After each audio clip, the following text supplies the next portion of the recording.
One, one. One, one, one.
Good morning.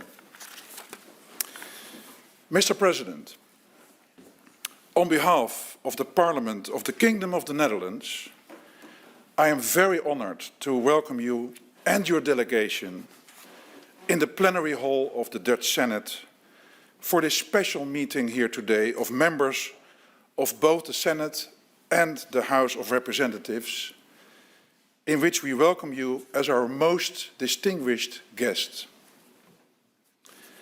For the past 14 months, Ukraine has been fighting Russian aggression in a fierce and unrelenting manner. The way the Ukrainian people and your government have defended and continue to defend the territorial integrity, sovereignty, and autonomy of Ukraine impresses us greatly. The eyes of the international community are focused on your government and on the people of Ukraine. My colleague from the House of Representatives, Mrs. Vera Bergkamp, and I have met our colleague, Ruslan Stefanchuk, Speaker of the Verkhovna Rada, several times in the past year. As recent as 1 week ago in Prague, where we were together, he held an impressive speech about the European values that Ukraine is defending. Undoubtedly, your country's resilience is expressed in a telling way in the first words of your national anthem, which was written in 1862, but banned during the Soviet Union and once again re-established by the Ukrainian Parliament, the Verkhovna Rada, in 1992. The first sentence reads, "Ще не вмерла Україні і слава і воля." Ukrainian glory has not yet perished, nor its freedom. Mr. President, tomorrow the Netherlands will celebrate the importance of freedom since our country was liberated on May 5th, 1945. After almost 80 years, the scars of the Second World War are still present in Dutch society, both visibly and under the surface. But before we celebrate freedom tomorrow, freedom we so much wish for your country as well, we will first remember those we lost during World War II, and also all those Dutch military men and women who gave their lives for the freedom of others in conflicts all over the world. We will do so by keeping a 2-minute silence in Parliament later this morning and throughout the country at 8 o'clock tonight. Dutch poet Lieke Masman wrote the poem Europe 2022 the day after your country was invaded. And it translates to the war this country suffered 80 years ago as well. I'd like to share the final 2 sentences. The first resistance becomes the loudest protest. A new world is possible. Mr. President, I wish unto you and unto all of Ukraine the hope of a new world. Once again, thank you for visiting us today. I would now like to give the floor to you, Mr. President, and invite you to address the members of both houses from behind this lectern. Thank you very much.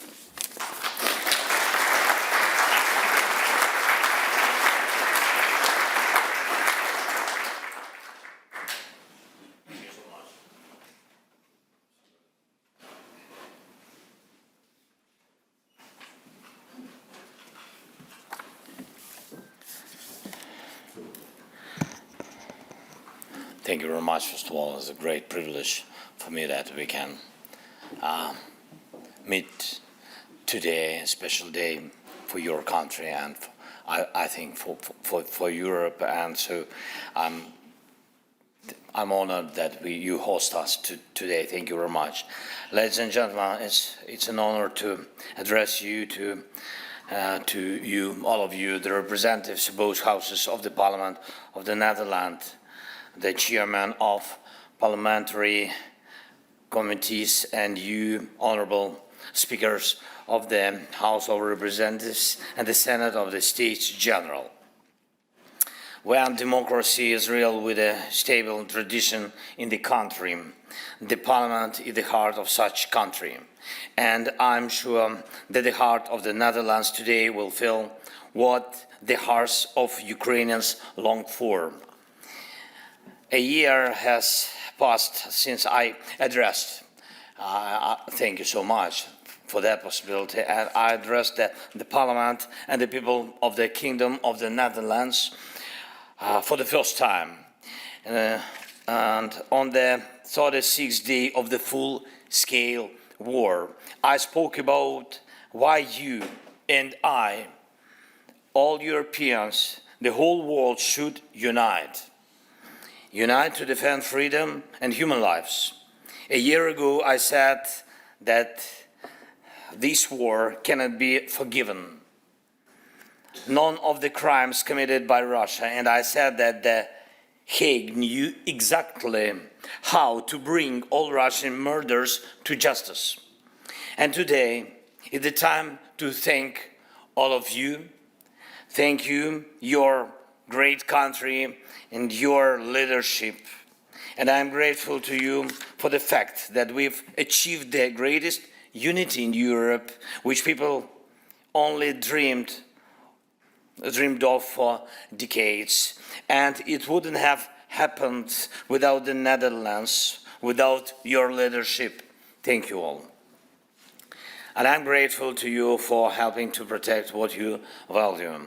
The Netherlands defends freedom, defends the rule of law and democracy, defends Europe and our common way of life, the lives of free people, free people, not at the expense of someone else's slavery, but thanks to the rights and respect for all. This is our Europe.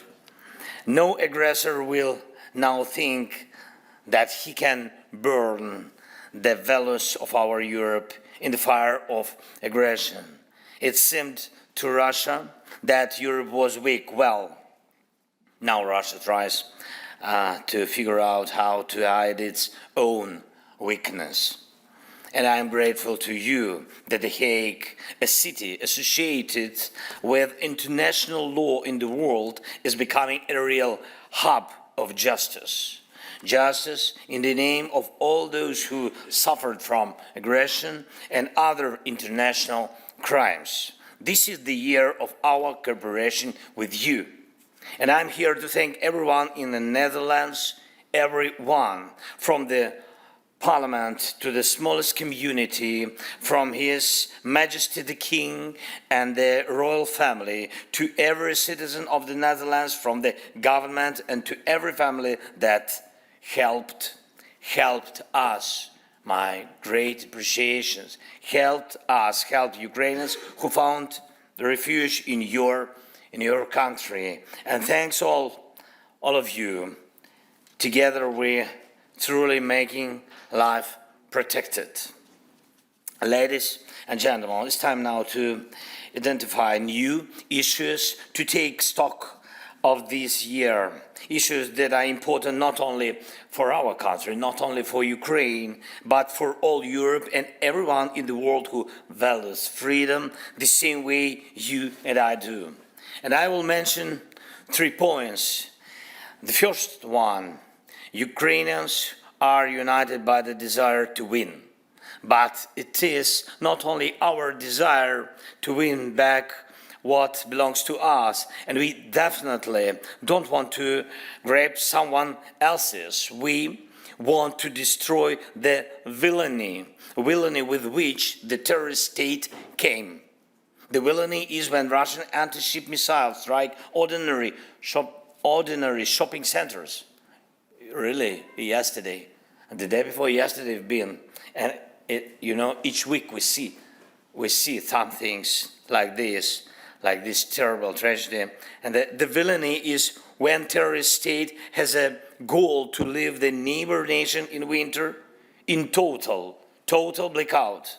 The villainy is when Russia occupies a nuclear power plant, puts multiple launch rocket systems on its territory, and under the cover of nuclear reactors, fires at neighboring towns. All this concentrated villainy should lose together with Russia. And when the blue and yellow Ukrainian flag returns freedom to the lands occupied by Russia, in parallel with this, the terrorist state must feel that the world does not want even to cross paths with Russia and anything Russian. So yes to sanctions. So yes to Russia's isolation, yes to the pressure on Russian citizens to make them looking for the regime, Russian regime change in the country, yes to sentences for the terror, yes to universal rules for all jurisdictions to seize Russian assets and to use them to compensate for damages from aggression. We have to achieve this to the maximum to bring joint peace faster. The second point, this summer Europe has a historic opportunity to cut off oxygen to Russian revanchism once and for all. NATO July summit is quite the time that allows to remove the security uncertainty in Europe. And can you imagine that a part of your country, let's say Eindhoven or Groningen, could be outside the common security and legal space of the Netherlands in a gray zone, something like this, which will attract the attention of international criminals? It's impossible. Of course, it's impossible. It's absurd. The same way it's impossible and absurd to leave Ukraine outside of the security and legal space of our common homeland, Europe. Ukraine should receive a decision on the algorithm for joining the alliance. It is clear that we cannot join NATO now while the war is going on. But it is possible, I think, and necessary to remove the security uncertainty now. It is a political decision. Russia must see that Ukraine's security will be guaranteed in order to begin to realize itself. Russia only with its own borders. And I call on the Netherlands to make this strategically important decision of the security of Europe, decision on Ukraine and NATO. And the third point, defense means people, armed people. The more powerful the weapon and the longer the fire range is, the more lives, real lives, are saved from enemy each day strikes. So, cherishing the value of life and maintaining defensive taboos among allies who are supposed to protect life is an obvious contradiction. The longer the taboos on weapons persist, the more our soldiers give their lives on maintaining the defense when the weapons are not powerful or not long-ranged enough, or when Russian fighter jets are more effective than the aircrafts of those who really defend Europe. As of now, all this persists. Unfortunately, the taboos on weapons. Is it for a long time? It depends on all of us. Ladies and gentlemen, we remember the leadership of Netherlands in initiating the delivery of the Panzerhaubitze 2000, and we are grateful. Thank you again. We are grateful for you for such great decision for Patriot system and other weapons. It's huge, and we remember that the Netherlands were the first to say that the F-16 is not a taboo, and your leadership truly provides results. So let's together provide new ones. And I believe that during my next visit, I believe I will have it. Of course, if you will invite. Yes, after this meeting. Yes, I think so, yes. Though I will be able also only to thank you the way I do it today.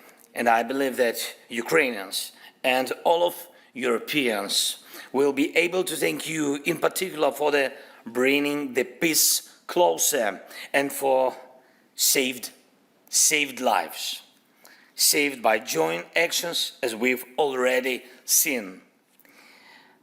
May we never forget all men and women, children, adults, whose lives were taken away by wars.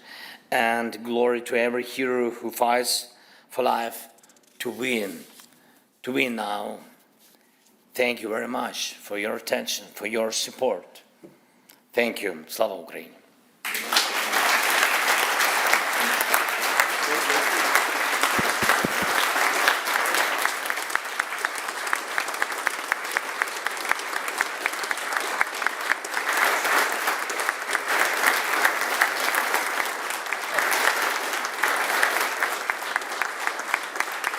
Thank you so much. Close to you. You feel all the support here.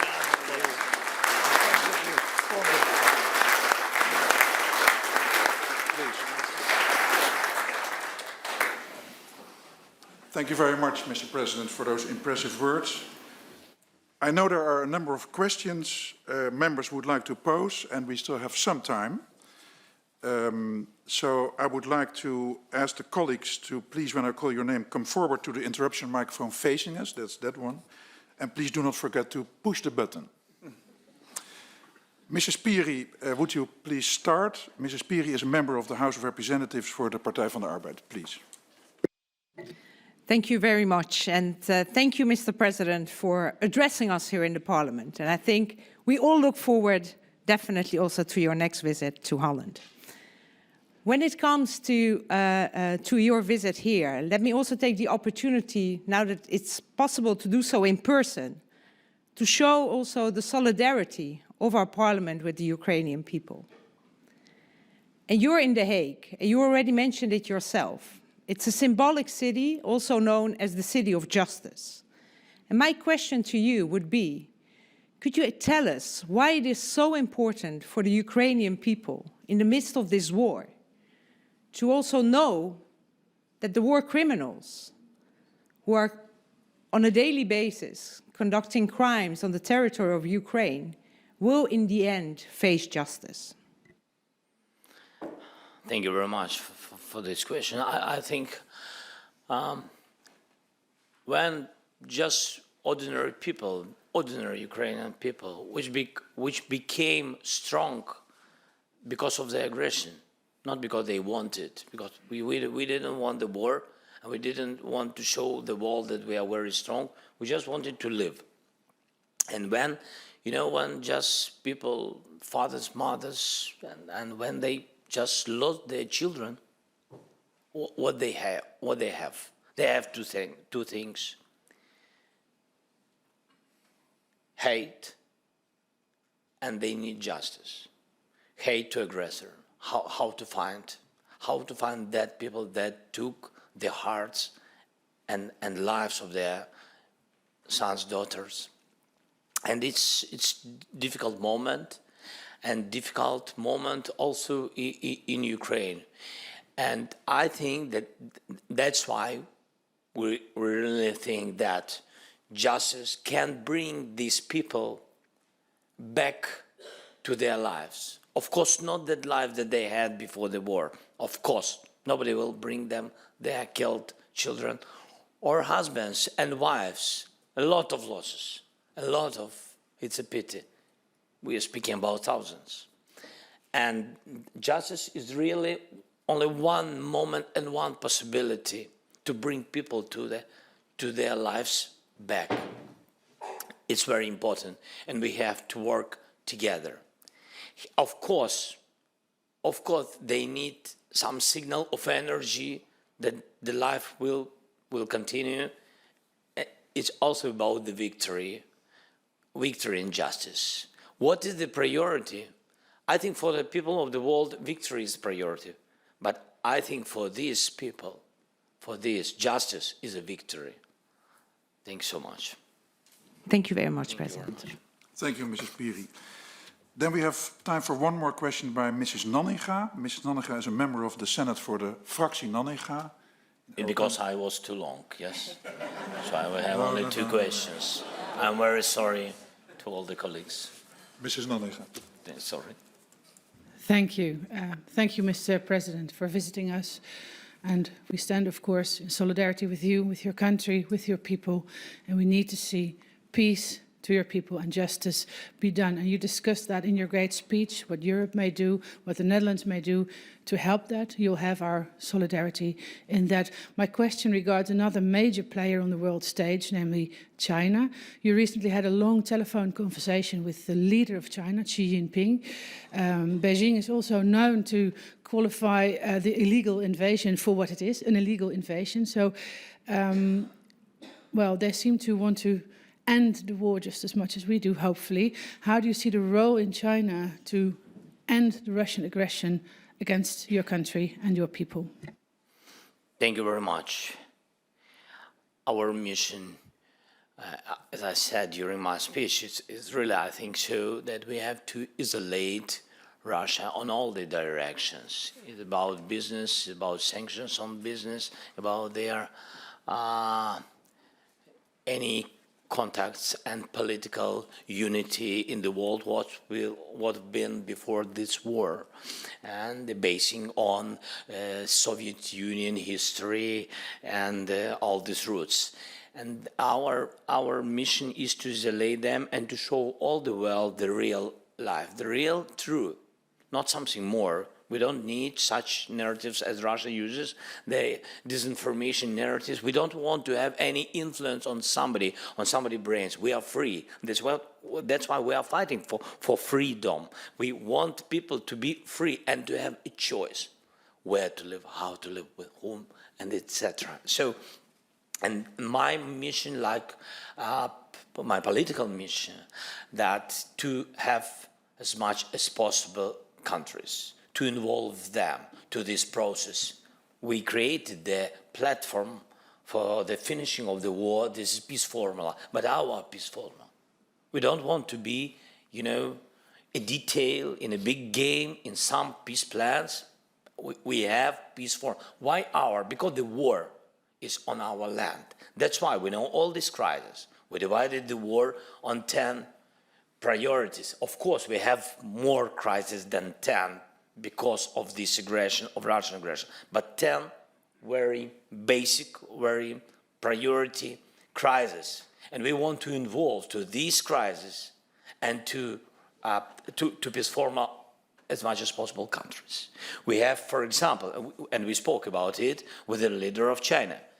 We have, you know that our nuclear station is occupied by terrorists. They have, for today, 500 armed people are there, Russian. Terrorists, Wagner's, different are on the station. And you know that the staff on the station, they're Ukrainians. And you know that these terrorists, they took children of the staff, they took and moved them to Russia. And they have to work. Then they change their ID. But they have to do it. These people on the station, because of their children. I understand what's going on. And how to deoccupy this, the occupied people, first of all.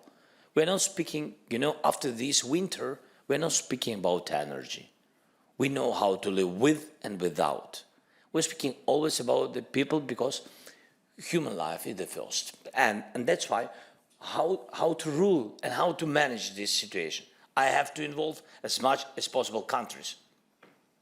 Not to all the points of peace formula, because of course it will be too long dialogue and blocking from Russia and other and other countries. But if we are speaking about nuclear security, which is important not only for Ukraine, because this is a war, not only the war of Ukraine. 6 blocks station, nuclear station, is the biggest, 6 times bigger than Chernobyl. So it's dangerous not for Ukraine, it's dangerous for Ukrainian people, and for all the Europe.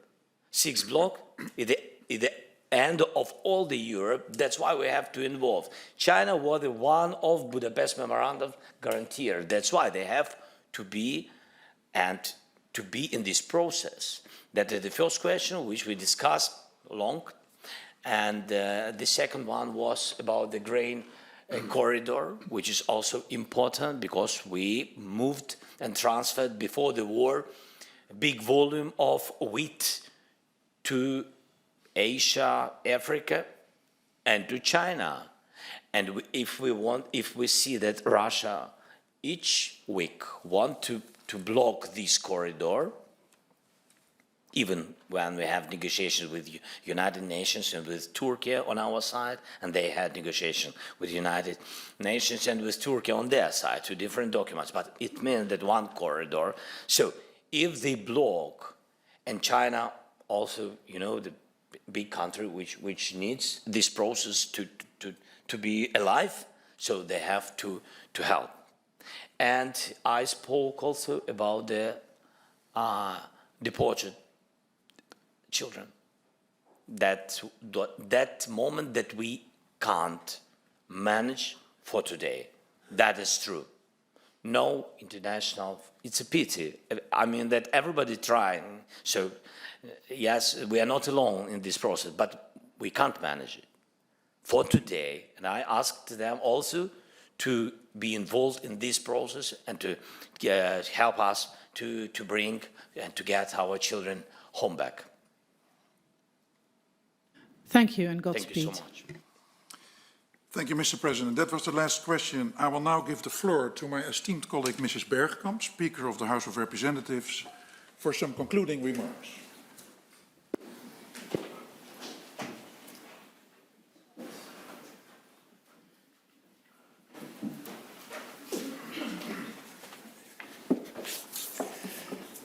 President Zelensky, Laskova Prosimo, welcome again.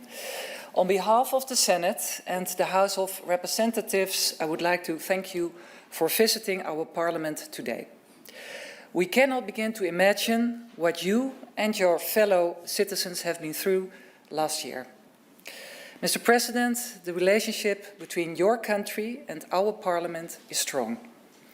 Our standing committees on foreign affairs, defense and development corporations are monitoring the current situation in your country closely.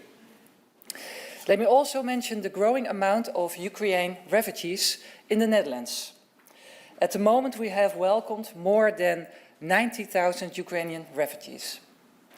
And we are well aware that these refugees had to leave everything behind, including their families and friends. We, the municipalities, host families, volunteers and others do our utmost to make them feel a little bit at home. So in times like this, the bond between us remains deep. However, it is important that we do not take that for granted. We have to work to maintain this valuable relationship. And for this reason, we are especially grateful that you will be able to find the time and energy to be with us today. My colleague, Jan Antony, and I had the pleasure of meeting Mr. Ruslan Stefanchuk, the chairman of your parliament, last week. And he also helped to arrange a working visit for a parliamentary delegation of our Standing Committee on Foreign Affairs. And their visit to Kiev, Bucha and Irpin earlier this year made a deep impression on them. And Mr. Rutme Herma led the delegation. Mr. President, your visit to our parliament at this time with your country at war has been very special, maybe historic. We hope that your stay here will be rewarding and that your meetings will be fruitful. And they will certainly contribute to the development of even closer political ties between our two countries. We wish the Ukraine people courage in the month ahead.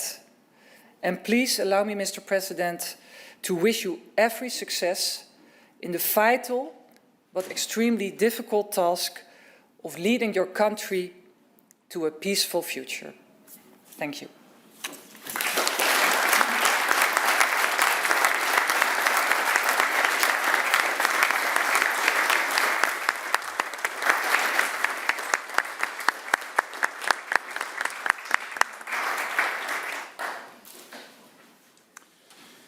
Herewith, our meeting has come to an end.